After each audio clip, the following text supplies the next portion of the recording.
Hello there, James and Phil at the Stadium of Light. Sunderland have just drawn 1-1 with Preston North End in a pretty dire game, to be honest, Phil, let's be honest.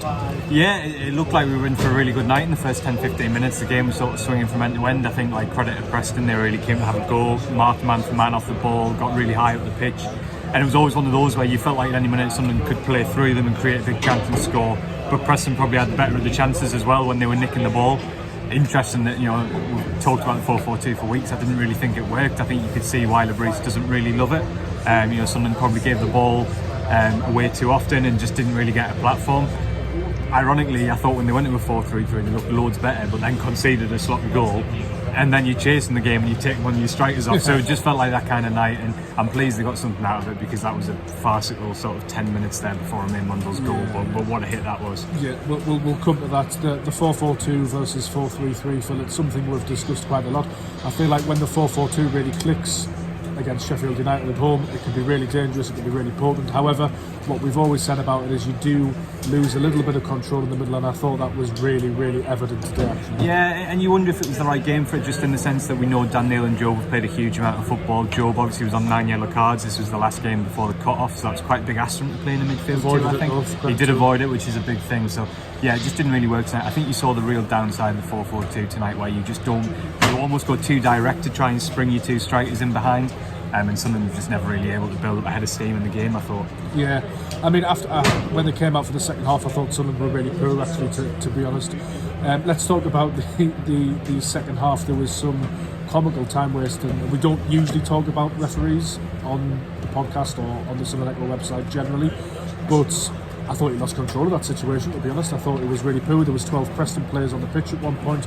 They were going down left, right and centre, but then springing back up. It was 3 or 4 minute stoppage. I thought it was really, really poor. I think it was longer than 3 or 4 minutes, to be honest. I had it about 5 or 6. It was just really bizarre. Obviously, you sympathise with the ref in the initial one that he has to stop the game for a head injury. There's nothing he can do about that, But yeah, then a sequence of events where 2 Preston players separately went down, one after the other.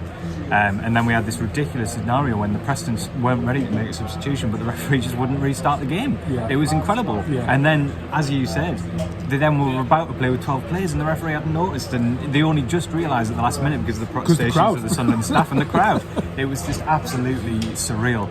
In the end, it actually probably broke Preston's momentum, and it probably fired Sunderland up a little bit. So, in a weird kind of way, I think it actually worked in Sunderland's favour. But yeah, an absolutely bizarre sequence. You cannot justify what went on. You can't justify it. I think what people will be screaming at their phones and all of that is that situation sort of doesn't detract from the fact that actually Sunderland were really poor. It wasn't not trying to get them out. It wasn't anything, and I don't want to talk too much about sort of Preston's time wasting or their diet or anything like that, because they were really good value for the point. They were good. They produced a really good away performance. They were aggressive when they needed to be. They got ahead. Brilliant strike from Romaine Mundle. They created chances throughout, really, to be fair to them, and their defending was really good. So, let's be fair, Sunderland have only got a point because of Romaine Mundle's absolute world-class strike cutting in from the left. So I don't want to make it too much about the ref, because we have to say Preston produced a really strong away performance and Sunderland were poor. Opportunity missed though, because as it stands, Burnley, West Brom finished 1-1 full time. I'm just looking at the scores. It's not over yet, so there could be later on, but Sheffield United are drawn with Bristol City. It's in the 98th minute, so it feels like an opportunity missed, and probably the nail in the coffin for the Automatics. Yeah, I think, listen, we've probably known this for about a month now, realistically. I convinced myself it might be. But we've always said that it's not just about the other teams, and unfortunately of late Sunderland haven't just been quite consistent enough to really sort of grind out that run of 5-6 wins in a row that we knew they'd need to do, and tonight probably just sums that up. They just weren't, it wasn't a terrible performance, but they just weren't quite good enough against a decent championship team, and in the end I don't think you can quibble that Preston deserved their point. Sunderland finished quite strongly, but I thought the visitors were well worth it, and that's disappointing for Sunderland. You know the drill by now. Put your comments in put your questions in the comment section. Phil will get to them on the whistle. We're going to have a podcast tomorrow as well. Sunderland website for all of your pre-Coventry build-up and the fallout from the Preston game. Thank you very much for watching.